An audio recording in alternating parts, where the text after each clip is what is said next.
аша ғой Майя. Қандай дыбыс шықты? Қандай дыбыс? Қандай дыбыс Майя?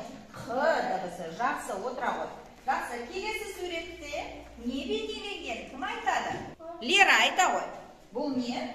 Бұл ұшақ. Жақсы, кел, ұшақты аша ғой суретті. Қандай дыбыс жазылған екен? Қандай дыбыс, Лера? О дыбысы. Жақсы, отыра ғой.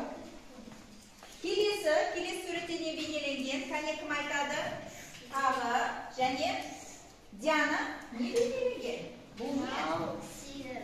Бұл сиыр. Кел, суретті аша ғой. Сиырдың суретін айтайық. Қандай дыбыс бар екен? Қандай дыбыс, Диана? С. Жақсы. Кім айтады? Диана. Бұл тау. Мынау тау ма? Ералы? Бұл түйе. Түйе бұл. Келе ғой Ералы. Аша ғой. Түйенің суреті екен. Қандай дыбыс бар екен соңында? Т дыбысы. Жақсы, отыра ғой. Келесі суретте бұл ненің суреті? Айта ғой. Бұл ат. Жақсы, кел аша ғой суретті. Қандай дыбыс жазылған екен? Қандай дыбыс? А дыбысы. Кәнеге ғой. Ал келесі суретте ненің бейнесі бейнеленген? Кім айтады? Бұл ненің суреті? Радио. Бұл радио. Келе ғой. Бұл радио екен бауыр. Кәне, радио сөзінің артында қандай дыбыс бар екен? Қандай дыбыс? Р дыбысы. Радио сөзі Р дыбысынан басталды. Дұрыс айтасың. Балалар, қандай сөз шықты? Құстар деген сөз шықты. Бүгінгі сабағымыздың тақырыбы құстарға байланысты болады екен. Сабағымызды бастайық. Құстар біздің досымыз. 7-ші сабақты ашамыз. Сөздер бар екен. Лера, оқи ғой. Құстар қорғайды, көгершін, тоқылдақ, қарлығаш. Яғни біз бүгін балалар құстар, қорғайды, көгершін, тоқылдақ және қарлығаш сөздерімен танысамыз. Дәптерімізді ашып, бүгінгі күн ретін жазайық. Жақсы, дәптерімізді ашып жазамыз. Қыркүйектің 19-ы сынып жұмысы. Жазайық. Жақсы, Лера жазып болды, Диана, Маша, Леня. Жақсы, Диана, Ералы жазып болды. Ал енді балалар, оқулығымыздың 22-ші бетіндегі оқып қайтала тапсырмасына қарайық. Суретте не бейнеленген, балалар? Тоқылдақ. Қайталаймыз. Тоқылдақ. Қарлығаш. Көгершін. Балалар, бұл құстар, бұлар құстар деп аталады. Құстар бүгінгі сабағымыздың тақырыбы. Енді балалар, құстар біздің досымыз екен. Олар табиғатты қорғайды. Оқулығымызға қарап, сөйлемдерді бірге оқиық. Құстар біздің достарымыз. Оқимыз. Құстар біздің достарымыз. Олар табиғатты қорғайды. Біздің достарымыз екен, және олар табиғатты қорғайды екен. Балалар, енді біз топтық жұмыс орындаймыз. Бірінші топ бала сөйле бағдарламасына бізге қазір тапсырмалар орындайтын болады. Ал кім шығады тақтаға?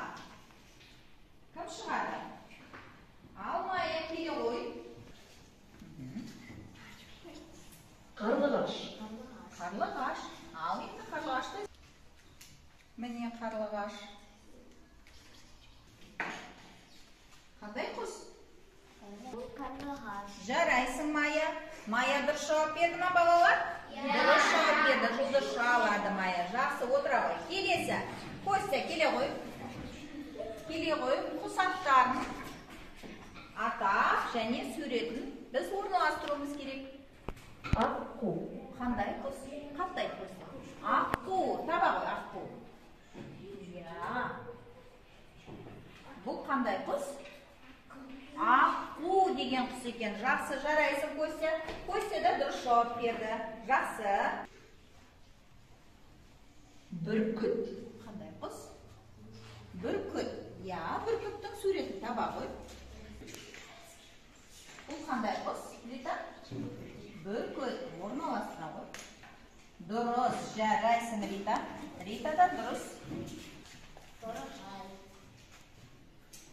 Торғай. Я, торғайды таба ғой. Торғай қайда екен? Қане іздеп көрейік, бірге мен көмек. Торғай. Ал, қайда орналастырамыз? Жақсы, өте жақсы. Келесі. Аяна, келе ғой.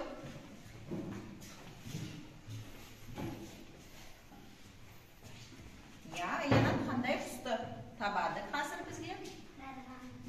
Баса ғой. Қарға. Ал, қарғаның суретін таба ғой. Дұрыс тапты ма қарғаны? Я, дұрыс тапты Аяна, келе ғой. Жақсы. Балалар, енді бірінші топтың жауабын тексерейік. Дұрыс жауап берді ма? Барлық жауап дұрыс. Жарайсыңдар балалар. Бірінші топ барлық сұраққа жақсы жауап берді. Енді балалар, екінші топтың тапсырмасы. Құс атауын дұрыс тауып, тор көздерге дұрыс орналастыру қажет. Ал тақтаға кім шығады? Диан келе ғой. Я. Қандай құстың суреті бейнеленген, Диан? Қарлығаш. Я, орналастыра ғой. Дұрыс. Айт. Қарлығаш. Қарлығаш. Дұрыс па балалар? Дұрыс тапты Диан. Жақсы. Келесі. Келесі сөзді кім табады? Лера, келе ғой. Лера, қандай құстың суреті бейнеленген? Баса ғой. Сауысқан. Дұрыс. Лера дұрыс тапты ма сөзді? Дұрыс тапты. Өз қатесін өзі дұрыстады. Жақсы, жарайсың. Қарға. Қарға. Айта ғой. Бас. Өте жақсы. Дұрыс тапты ма Мелия? Дұрыс орындады. Жақсы. Отыра ғой. Так, келесі сөзді Саша айтады. Келе ғой Саша. Саша, қандай құстың аты жасырын? Ал, Сашаның бойы жетпей жатыр, көмектесем. Торғай. Торғай, Саша. Қандай сөз екен? Қандай? Торғай деген құс екен. Жақсы. Саша, отыра ғой. Келесі Артур. Артур, тез келе ғой. Келе ғой. Қандай құс? Және дұрыс орналастыруымыз керек. Артур, я, қандай құс екен? Баса ғой. Аққу. Баса ғой. Аққу.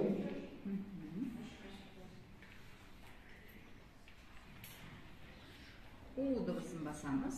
Артур У дыбысы қалды. Жақсы. Аққу деген сөз екен, я? Артур кішкене шатасып қалды. Енді ұмытпайды аққу деген сөзді. Жақсы балалар, екінші топ өз тапсырмасын жақсы орындады. Жарайсыңдар, кәне. Құттықтап қояйық. Жақсы. Орнымыздан тұрайық. Болды берге қояйық. Басты суға ұрайық. Басты суға ұрайық. Бір отырып, бір тұрып, бір отырып, бір тұрып, біз демалып қалайық. Добын домалап, тоқтамайсың домалап, үстен үстін бүлдірдің, тәрелгенін сындырдың, тентек болып кеттің де, тұрман сенің бетіңде. Ал демалып алсақ, балалар орнымызға отырайық. Енді балалар аудио мәтінге құлақ салайық. Табиғатта көп құстар бар. Құстар да жанды табиғатқа жатады. Олар табиғатты қорғайды. Біз құстарды қорғаймыз. 1 сәуір құстар күні. Ал енді балалар, оқулығымыздағы екінші тапсырмаға қарайық. Айтылым тапсырмасы. Суреттерге қарап, сөйлемдерді толықтыруымыз керек. Және суреттердің бетін, мәтін мазмұны бойынша орналастырамыз. Алдарыңыздағы қима қағаздан аламыз. Бір-бір қима қағаздан алайық. Кесек бір-бір қағаздан аламыз.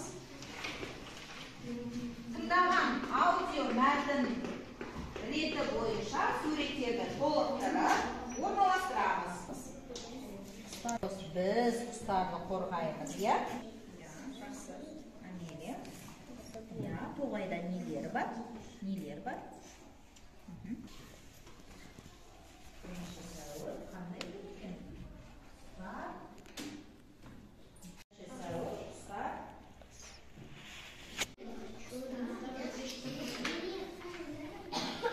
Жаза ғой. Мая жаз. Құстар нені қорғайды? Кім тапсырманы орындап болды? Қаламын көтереді. Аяна отыр ғой. Біз құстарды қорғаймыз. Құстар табиғатты қорғайды. 1 сәуір құстар күні. Тоғайда құстар бар. Өте жақсы. Жарайсың, Аяна. Аяна тағы бір жұлдызша алады. Жақсы, тапсырманы дұрыс орындады, Аяна. Өте жақсы. Ал енді балалар, бүгінгі сабағымызды қорытындылайық. Қорытынды жұмысы 4-ші тапсырма бойынша аяқтаймыз. Суретке қарап, үлгі бойынша сөйлем құруымыз керек. Ал балалар, сұрақтарға жауап берейік. Бұл не? Кім айтады? Бұл тоқылдақ, ол ағашты қорғайды. Өте жақсы. Жарайсың, Диар. Диар тағы бір жұлдызша алады. Бұл не? Леня. Бұл қорғаған қой ағашты ұнайды. Ол не істейді? Табиғатты қорғайды. Жақсы. Ол табиғатты қорғайды. Ал енді келесі. Бұл не? Кім айтады? Мынау көгершін, ол хат тасиды. Жақсы. Өте жақсы, Заңғар. Жарайсың. Сұраққа дұрыс жауап берді. Ал балалар, бүгінгі сабағымыз аяқталуға жақын. Енді бүгінгі сабақта кім қанша ұпай жинады? Көрейік. Ал бірінші топта Заңғарда 3 жұлдызша, Аянатта 3 жұлдызша, Майя бүгін жақсы жұмыс жасады, 2 жұлдызша, Костяда бір қызыл және бір көк жұлдыз фигура бар. Және бізде Лерада 3 жұлдызша, Диарда 3. Саша, бар ма жұлдызшамыз? 1.